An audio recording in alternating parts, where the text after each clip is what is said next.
জ্বালানি সরবরাহ বাড়ায় কিছুটা কমেছে ভোগান্তি। 1.5 থেকে 3 ঘন্টায় মিলছে তেল। রাজধানীর বেশিরভাগ ফিলিং স্টেশনই খোলা থাকায় কমেছে ভিড়। জ্বালানি সংশ্লিষ্টদের আশা 2-3 দিনের মধ্যেই স্বাভাবিক হয়ে যাবে জ্বালানি পরিস্থিতি। তপ্ত রোদে দাঁড়িয়ে জ্বালানি তেলের জন্য অপেক্ষা। কেউ বা মোটরসাইকেল লাইনে রেখে ছায়ায় দাঁড়িয়েছেন, কেউ বা ছাতা হাতে।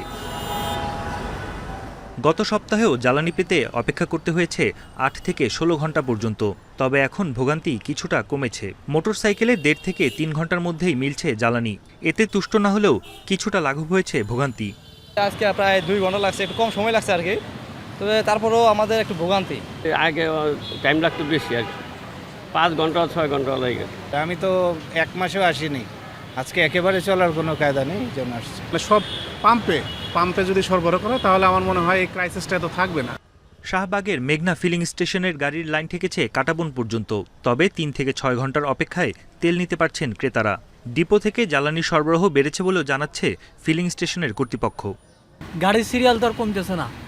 গাড়ির সিরিয়াল পিছনে দেখেন, অন্ততপক্ষে আরও আপনার 1000 গাড়ি আছে। সপ্তাহ 10 দিন আগে আপনার নিছিলাম, তখন 5টা বাজে দাঁড়াইছিলাম লাইনে। তো পাম্পে ঢুকতে ঢুকতে আপনার প্রায় 2টা 2:30টা বাজছে।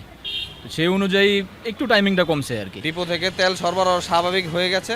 এখন প্রত্যেকটা পাম্পের ভিতরে আপনার সবাই বাইকার এবং গাড়ির যারা আছে প্রাইভেট কারের সবাই বিভিন্ন পাম্প থেকে তেল নিচ্ছে। এই জন্য আমাদের এখানে প্রেশারটাও আগের তুলনায় একটু কম। ফিলিং স্টেশনগুলোর কর্তৃপক্ষ বলছেন, ডিপো থেকে জ্বালানি সরবরাহ ঠিক থাকলে 2-3 দিনের মধ্যে পরিস্থিতি স্বাভাবিক হয়ে আসবে। বন ইবনে কামাল, ইন্ডিপেন্ডেন্ট নিউজ, ঢাকা।